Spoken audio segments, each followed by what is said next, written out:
안녕하세요. 축구 수업 시작하도록 할게요.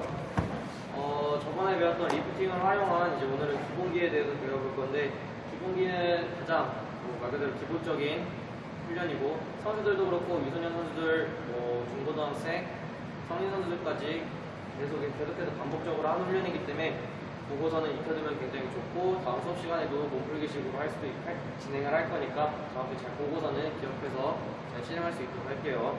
자, 기본기 같은 경우에는 리프팅이랑 비슷하게 발등, 인사이드, 무릎, 가슴, 머리까지 하는 이제 방법이 있는데, 리프팅은 이제 위로 찬다고 생각을 하면 되고, 기본기는 내가 앞 사람한테 패스를 해서 전달을 한다고 생각을 하면 됩니다. 기본기는 똑같이 인사이드로 차든 발등으로 차든 간에 리프팅이랑 똑같이 이제 발등, 발목을 고정하고서는 우리 편한테 이제 주는 동작인데, 비슷해요. 간단한 동작인데 시범을 보여주면서 얘기를 해줄게요. 먼저 인사이드부터 시작을 할 건데, 리프팅 같은 경우에는 내가 위로 찬다고 생각을 해서 제기 차듯이 위로 올렸는데, 기본기 같은 경우에는 앞에 있는 사람한테 내가 정확하게 패스를 준다고 생각을 하면 돼요. 땅볼로 패스 주는 거를 이제 공중으로 오는 걸 내가 정확히 맞춰가지고 주는 건데, 여기서 중요한 거는 발목을 고정시켜서 내 앞쪽으로 상대편한테 향하게 발목을 이제 쳐다봐주고, 그리고 이제 볼이 떨어지는 타이밍, 내가 맞추는 타이밍, 이 볼이 나한테 떨어져서 내가 정확하게 인사이드 쪽으로 맞추는 타이밍이 가장 중요합니다. 자, 이 볼이 떨어질 때 발목을 고정해서 내가 우리 편 가슴 쪽에다가 패스를 해주는 게 좋은 방법입니다. 해주면은 정확하게, 자, 오른발, 왼발도 마찬가지로 발목을 고정을 해가지고 정확하게 가슴 쪽으로 전달해주면 됩니다.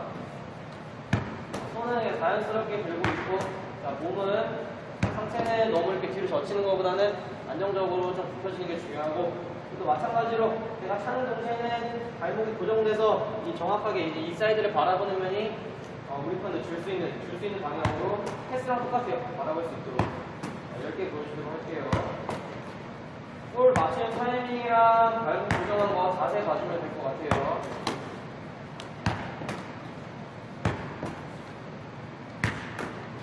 자, 그리고 또 중요한 거는 내가 이 볼을 찰 때 강약 조절하는 게 되게 중요해요.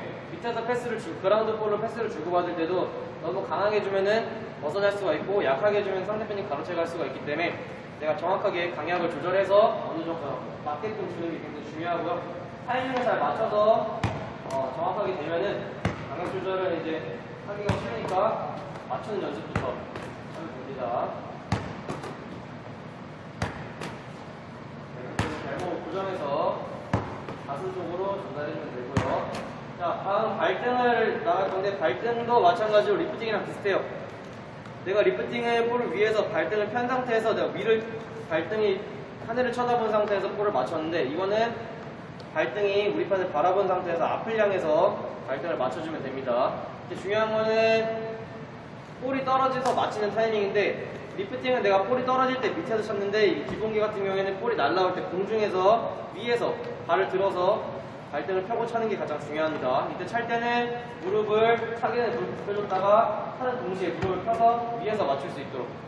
무릎이 계속 펴져 있으면 고정이 안 되고 뻣뻣하기 때문에 제대로 맞출 수가 없어요. 차기 전에는 펴준 다음에 찰 때는 펴서 이런 식으로 발등을 펴주면 됩니다. 발목이 이렇게 위로 올라가면 안 돼요. 발가락이 맞거나. 항상 발등은 펴져서 내가 주는 방향으로 쳐다볼 수 있게끔. 왼발도 마찬가지로 위에서 맞춘다. 위에서. 이게 볼이 떨어질 때 밑에서 맞춰버리게 되면 볼이 위로 이렇게 올라가요. 그렇기 때문에 내가 앞으로 바라본 상태에서 위에서 맞출 수 있어요. 그리고 계속 말하는 건데, 볼을 받기 전에 항상 움직이고 있어야 돼요. 움직이지 않은 상태에서 뒤꿈치를 다 붙이고서는 하려고 그러면은 다음 동작, 이 동작이 제대로 실행되지 않기 때문에 항상 움직인 상태에서 준비를 하고 있어야지 내가 정확한 동작으로 맞춰서 볼을 전달을 할 수가 있어요. 자세히 봐주면 될 것 같아요. 정확하게.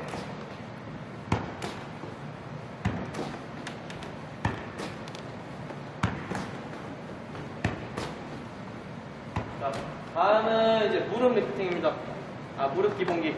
리프팅도 말했다시피 내가 무릎으로 리프팅을 찰 때는 무릎이 앞쪽 뼈가 아닌 가운데 허벅지 대퇴근 부위에서 이제 정확하게 위로 올리면 되는 겁니다.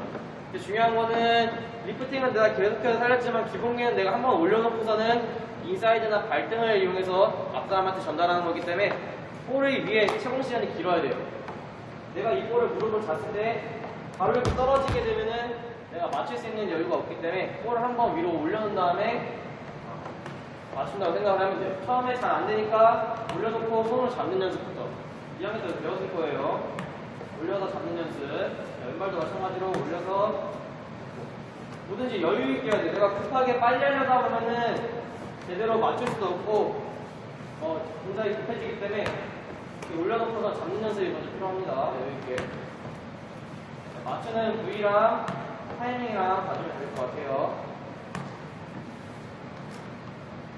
자, 어느 정도 내가 올렸다고 생각을 하면 이제는 바로 이어서 올린 다음에 인사이드나 발등을 이용해서 전달해 주면 됩니다. 급할 필요 없어요. 천천히 올려서 인사이드가 편한 사람은 인사이드로 전달을 해주고 발등이 편한 사람들은 발등으로 전달해줘도 됩니다. 자, 다음은 이제 가슴이죠. 가슴 트래핑을 굉장히 어려워하는 친구들이 많은데 볼을 무서워하기 때문에 컨트롤이 잘 안 되는 거예요. 이 볼이 맞는 부위가 내가 정확하게 가운데 뼈, 가슴뼈를 맞추면 아플 수가 있어요. 그렇기 때문에 처음 할 때 잘못한 친구들은 뭐 두려워서 못하는 친구들이 있는데 맞추는 부위가 달라요. 이 오른쪽 윗가슴, 위에 가슴이나 왼쪽 위에 가슴을 이용해서 이쪽 부위에 맞춰야지 내가 통증이 없이 컨트롤 할 수가 있어요. 그리고 중요한 거는 경기 상황에서 하는 거랑 내가 기본기 연습할 때 하는 거랑은 좀 달라요. 경기 상황에서 내가 가슴 컨트롤 할 때 선수들이 위로 이렇게 띄워놓는 장면은 많이 없어요. 왜냐면은 내가 볼을 잡는 동시에 수비수들이 붙기 때문에 최대한의 그 시간을 줄이기 위해서 내가 볼을 잡고서 빨리 땅으로 떨어뜨려요. 그래야 내가 다음 동작 뭐 드리블을 하든 패스를 하든 여러 가지 동작이 가능하기 때문에 이 볼을 경기 상황에서는 잡고서 빨리 떨어뜨린다. 이 정도만 알고 있으면 될 것 같고 우리가 배워야 될 거는 기본기. 이 가슴에 대한 이제 컨트롤 기본기를 익히기 위해서 감각을 익히기 위해서 하는 거기 때문에 이거를 어느 정도 내가 이렇게 컨트롤할 수 있어야 돼요. 하는 방법은 내가 허리랑 가슴을 활처럼 이렇게 휘어야 돼요. 휘는 상태야 내가 가슴을 컨트롤하지 안정적으로 볼이 떠서 맞았을 때 뜰 수가 있고 내가 만약에 허리를 휘지 않고 가슴만 이렇게 내놓고 한다면 그냥 맞고 떨어지게 되겠죠. 그렇게 되면 정확하게 할 수가 없기 때문에 지금 배우는 건 기본기는 내가 허리를 활처럼 휘은 상태에서 가슴에 반동을 퉁 주면은 볼이 위로 뜰 거예요. 그 채공 시간 동안 내가 준비를 하고 있다가 인사이드나 발등을 이용해서 앞사람한테 전달하는 겁니다. 처음에는 무릎과 마찬가지로 내가 뛰어서 잡는 연습부터 그런 식으로 뛰어서 잡는 연습부터 볼을 무서워하면은 절대로 축구를 할 수가 없기 때문에 볼을 두려워하지 않는 게 제일 좋아요. 아프지 않아요.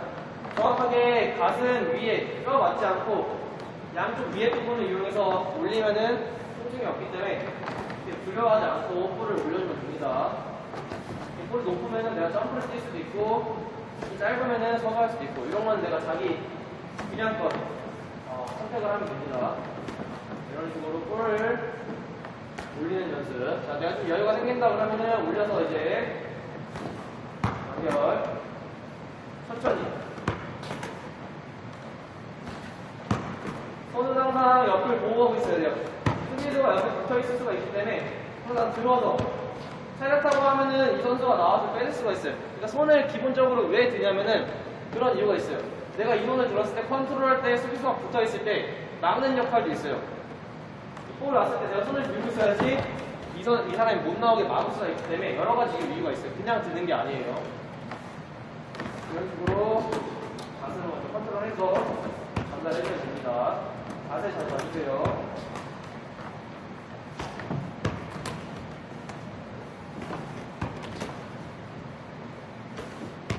자, 가슴 컨트롤 보여줄 때 다시 한번 말했듯이 경기 상황에서 컨트롤하는 거랑 내가 기본기 컨트롤하는 거랑 좀 달라요. 경기 상황에서 내가 맞고선 빨리 떨어뜨려 놓는 거, 기본기는 내가 좀 더 감각을 익히기 위해서 여유 있게 띄워놓은 다음에 천천히 하는 거. 이거 생각해주면 될 것 같고 인사이드부터 다시 발등, 무릎, 가슴까지 연속으로 이어서 동작 보여주도록 할 테니까 정확하게 맞는 부위랑 타이밍 잘 봐주면 좋을 것 같아요. 인사이드부터 자세랑 타이밍 잘 봐주세요. 발목 각도랑 내가 맞추는 타이밍, 방향 조절. 자, 발등 위에서 무릎을 붙였다가 펴주는 동시에 위에서 맞춰줍니다. 이것도 볼에서 항상 시선을 빼면 안 되고 항상 준비하고 있어야 돼요. 그래야지 실수가 없기 때문에 이런 식으로 집중해서 해줘야 돼요. 무릎 천천히 뛰어놓고서는 발등이나 인사이드 이용해서 사람한테 정확하게 전달해주면 됩니다.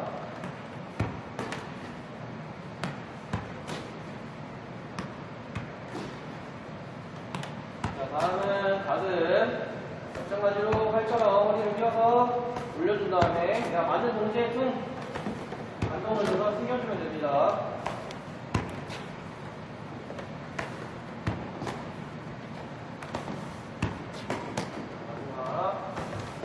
꼬리 길면은 그냥 길어놓고 내가 뒤로 불러서 살릴 수 있도록 하고, 짧으면 또 나가면서 할 수 있도록, 이런 건 자기 선택이에요. 이런 것까지 알려줄 수가 없기 때문에 자기 선택으로 센스 있게, 짧으면 나가서 길면 내가 물으면서 살릴 수 있도록 합니다. 다음 시간에 다시 한번 배워보는 시간 가져볼 거고, 복습으로. 그리고 오늘은 기본기랑 함께 영상을 준비했는데, 어떤 영상이냐면은 축구에서 오프사이드라는 게 있어요.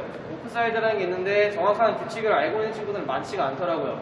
어떤 상황에서 오프사이드가 일어나는지, 대부분의 친구들은 공보다 사람이 먼저 가면 옵사이드 아닌가요? 라고 얘기를 하는 친구들이 있는데, 그 방법 말고도 여러 가지로 옵사이드 걸리는 방향이 많고, 또 옵사이드가 해당되지 않는 그런 동작들도 있고, 그런 것들을 설명해 준 게 있기 때문에 영상으로 정확하게 준비를 했고요.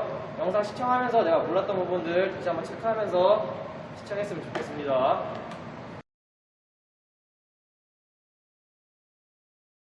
안녕하세요. 축구를 사랑하는 체육쌤 축쌤입니다. 오늘 여러분들에게 안내드릴 내용은 축구를 처음 접하는 분들이 많이 헷갈려 하시는 오프사이드 규칙에 대해 안내해 드리도록 하겠습니다.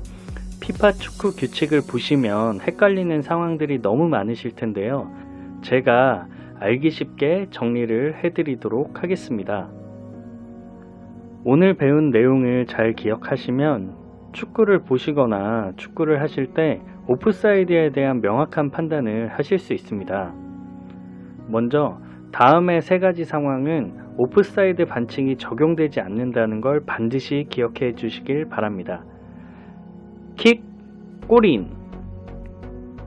첫 번째, 킥. 킥은 코너킥을 말합니다.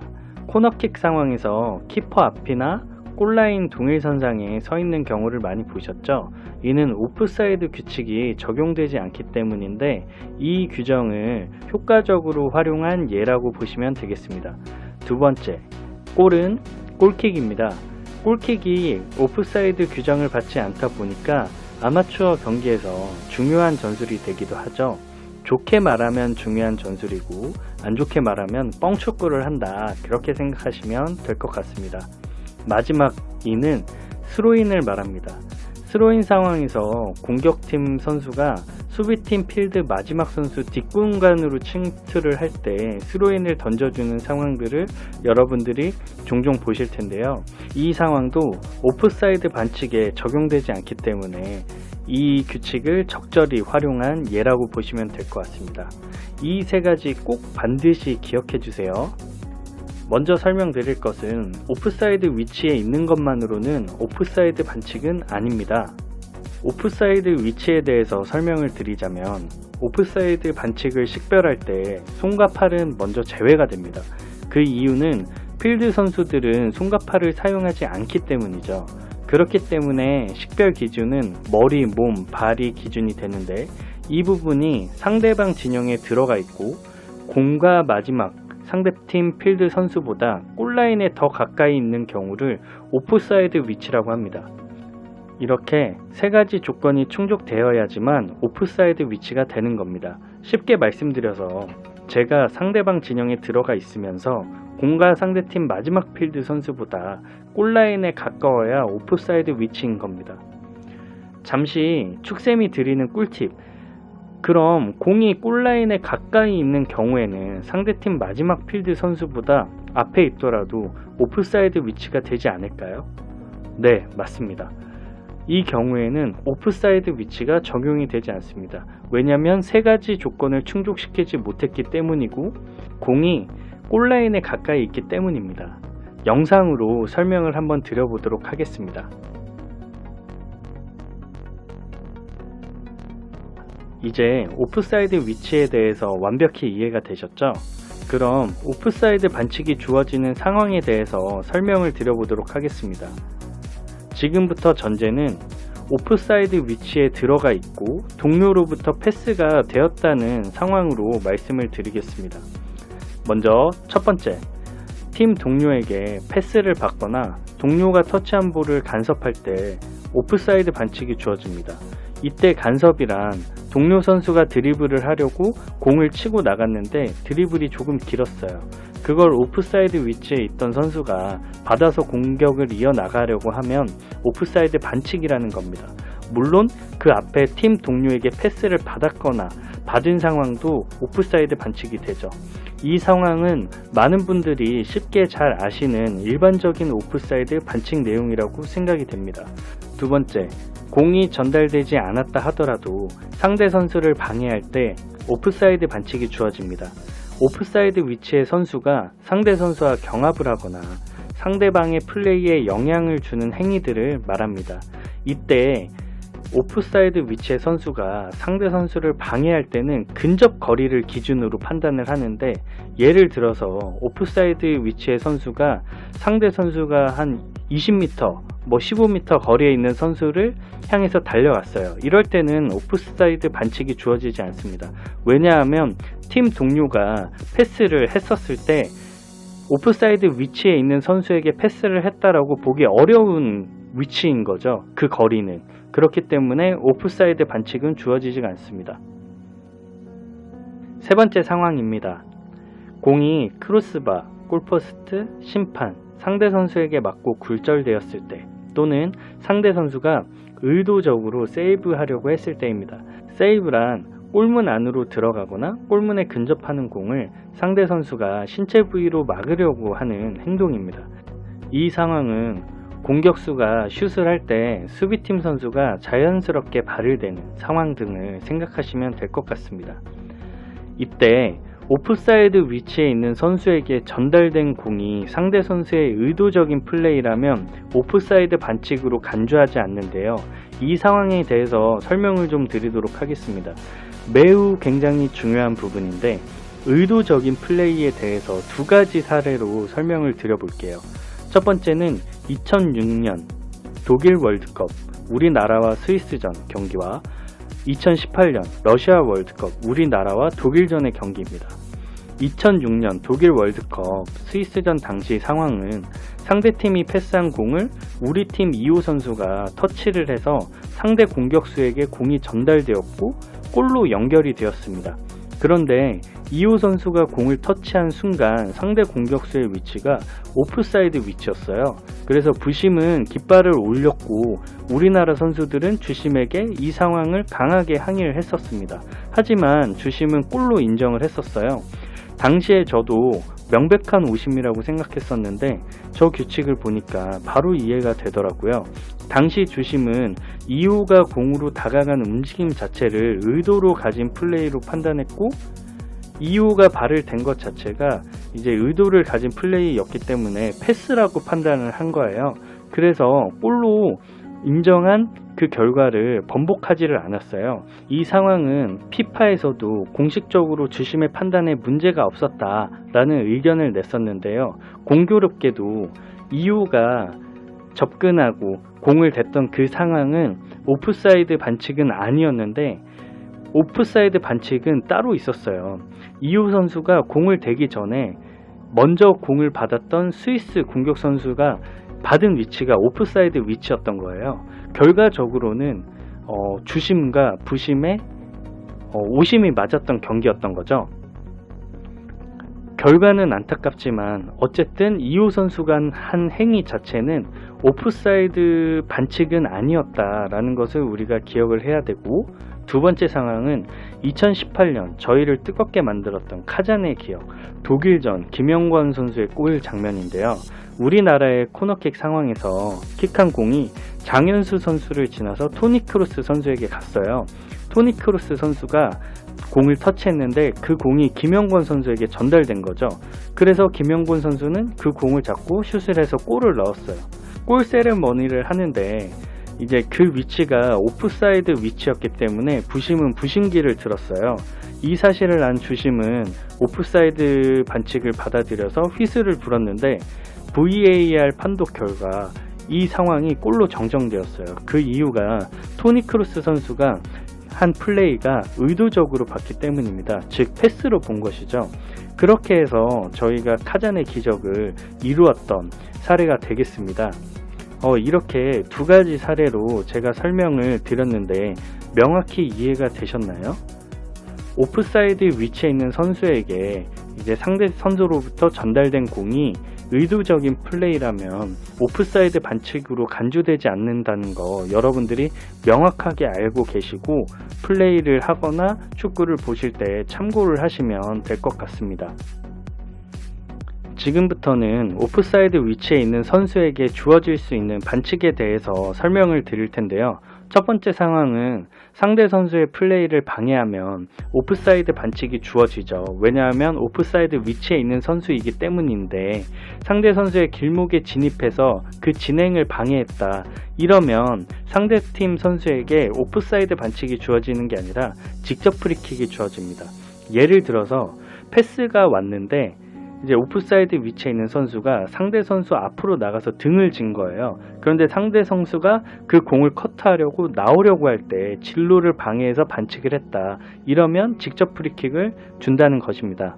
두 번째 상황은 오프사이드 위치에서 공을 받으려고 움직였으나 패스가 되지 않는 상황에서 상대 선수에게 반칙을 당했어요. 그러면 오프사이드 위치에 있다라는 것만으로 오프사이드 반칙이 주어지는 것은 아니기 때문에 상대 선수의 반칙이 먼저 이루어진 거잖아요. 그래서 오프사이드 반칙이 아니고 오히려 공격권을 얻게 됩니다.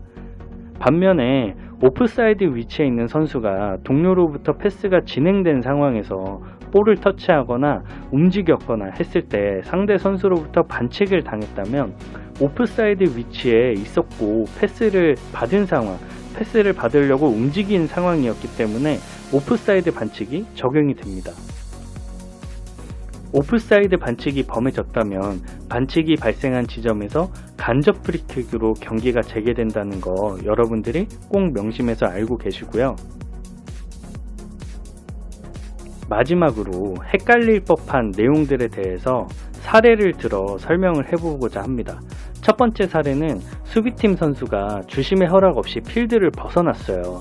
그럼 필드를 벗어난 순간부터 현재 공격 상황이 종료되거나 수비팀이 하프웨이 방향으로 공격을 전환해서 페널티 에어리어 밖을 벗어날 때까지 그 선수의 위치는 골라인으로 나갔으면 골라인 위치, 터치라인으로 나갔으면 터치라인 나간 곳에 위치해 있는 것으로 간주하게 됩니다. 그런데 수비팀 선수가 의도적으로 필드를 떠났다. 그러면 이 선수에게는 공격이 종료된 후에 경고를 받게 돼요. 여러분이 이 사례와 같은 상황에 놓인다면 이제 수비 위치에 빠르게 돌아가야 하고요. 그렇지 않으면은 이제 마음대로 경기에 가담하게 되면 경고를 받을 수 있으니까 이 점에 주의해서 플레이를 하셨으면 좋겠습니다. 두 번째 사례는 이번에는 공격팀 선수가 플레이에 관여하지 않기 위해서 필드 밖으로 걸어 나갔어요. 이제 골라인 밖으로 걸어 나간 거죠. 그럼 필드 밖에 있을 수는 있는데 현재 공격 상황이 종료되기 전 또는 수비팀이 하프웨이 방향으로 공격을 전개해서 수비팀 페널티 에어리어 밖으로 벗어나기 전에 이 선수가 골라인으로부터 필드로 들어와서 공격에 참여한다면 이 선수는 골라인 위에 있던 것으로 간주를 하고요. 그 상황에서 이 선수가 어떤 이득을 얻었다면 오프사이드 반칙이 주어지는 게 아니라 주심의 허락 없이 입장을 했기 때문에 그 행위 자체로 경고를 받게 됩니다. 마지막 사례입니다. 골이 상대팀 진영으로 골문으로 들어가는 상황에서 공격수가 골포스트 사이나 골문 안에 있다면 정지 상태로 있었을 경우에는 골이 인정됩니다. 하지만 오프사이드 반칙을 범했거나 직접 프리킥에 해당하는 반칙을 한다면 그 득점은 인정되지 않습니다. 자, 이렇게 오늘 오프사이드 반칙에 대해서 여러분들에게 안내를 해보았는데요. 오늘 제가 설명드린 상황이 오프사이드에 적용되는 반칙 상황이기 때문에 여러분들이 이것만 기억을 하시면 축구를 볼 때, 그리고 축구를 하실 때 오프사이드에 대해서 명확한 기준을 가지고 판단을 하실 수 있습니다. 처음이라 익숙하지 않으시다면 반복해서 듣다 보면 익숙해지니까 금방금방 잊어버리는 것에 대해서 너무 염려하지 마시고 축구와 친해지는 것에 대해서 기뻐하고 즐거워하셨으면 좋겠습니다. 오늘 수업도 너무 고생하셨고 다음 수업에도 좋은 내용으로 찾아뵙도록 하겠습니다. 이상으로 마치도록 하겠습니다. 감사합니다.